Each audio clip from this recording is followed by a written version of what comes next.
মৌলানা বদরুদ্দিন আজমল সাহেবকে তালা চাবির চিহ্নে বিপুল থেকে বিপুল ভোটে জয়যুক্ত করে আপনারা সংসদের মাঝিয়াতে পাঠান এবং রকিবুল হোসেনকে এর প্রতি উত্তর দেন।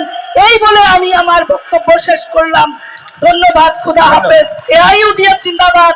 মৌলানা বদরুদ্দিন আজমল জিন্দাবাদ।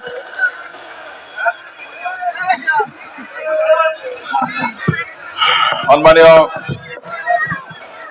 আজিৰ নিৰ্বাচনী সভাৰ সভাপতি মহোদয়, মঞ্চত উপবিষ্ট আইডিএফ দলৰ মহামান্য সভাপতি মৌলানা বদৰুদ্দিন আজমল সাহেব, বিলাসীপাড়া পশ্চিম সমষ্টিৰ সম্মানীয় বিধায়ক হাফিজ বছিৰ আহমেদ কাছিমি সাহেব, বিলাসীপাড়া জিলা আইডিএফৰ সম্মানীয় সভাপতি প্ৰমুখ্যে বিলাসীপাড়া জিলা আইডিএফৰ মোৰ অতিকে শ্ৰদ্ধাৰ বিভিন্ন পৰ্যায়ৰ নেতৃবৰ্গ আৰু আজিৰ এই নিৰ্বাচনী সভাত উপস্থিত হোৱা মোৰ অতিকে শ্ৰদ্ধাৰ ৰাইজ, প্ৰথমতে আমি আপোনালোকৰ ওচৰত ক্ষমা প্ৰাৰ্থী, কাৰণ আমি আৰু 3খন মিটিং কৰি আপোনালোকৰ সন্মুখত আহোঁতে কিছু পলম হৈছে আৰু ইমান সময় আপোনালোকে ৰখি থকাৰ বাবে আজমল সাহেবৰ প্ৰতি আপোনালোকৰ আকুণ্ঠ মৰম, আকুণ্ঠ স্নেহ, তেখেতৰ প্ৰতি আপোনালোকৰ শ্ৰদ্ধা মৰম দেখি সঁচাকৈ অভিভূত হৈছো আৰু তাৰ বাবে আপোনালোকক শতবাৰ নমস্কাৰ জনাইছো।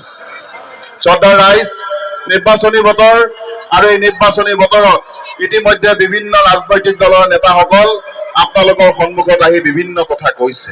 বিশেষকৈ বিজেপি আৰু কংগ্ৰেছ, বিজেপি দলৰ নেতাসকল, বিজেপি দলৰ প্ৰাৰ্থী, এইসকলে অসমৰ সংখ্যালঘু মুছলমানসকলৰ মাজত সোমাই এই সময়ত তেওঁলোকে সংখ্যালঘু মুছলমানৰ ভোট ভিক্ষা কৰিব ধৰিছে।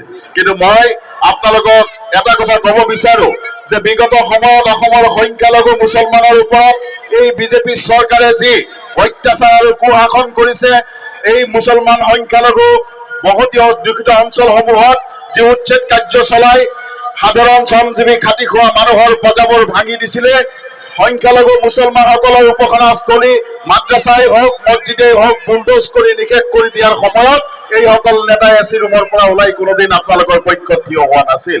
আৰু এই সকলোবোৰ কৰ্মকাণ্ডৰ প্ৰতিবাদ আপোনালোকৰ নেতা মৌলানা বদৰুদ্দিন আজমল সাহেবে দিল্লীৰ পৰা দিছপুৰলৈকে, দিল্লীৰ ৰাজপথৰ পৰা দিছপুৰৰ ৰাজপথলৈকে সকলোবোৰ প্ৰতিবাদ কৰি গৈছে। আহিছে ৰকিবুল হুছেইন ডাঙৰীয়া, তেখেতে আহি ধুবুৰীত কয় যে মৌলানা বদৰুদ্দিন আজমল সাহেবক হেনো এইবাৰ তেওঁ ধুবুৰীৰ পৰা বিদায় দিব। ৰকিবুল হুছেইন সাহেব, আপুনি হয়তো নাজানে, মৌলানা বদৰুদ্দিন আজমল সাহেবক বিলাসীপাড়াৰ ৰাইজ আৰু ধুবুৰীৰ ৰাইজে জন্ম দিছে আপোনালোকৰ অত্যাচাৰৰ বিৰুদ্ধে প্ৰতিবাদ কৰি পেলাই। এই কথাটো আপুনি কিয় পাহৰি গৈছে?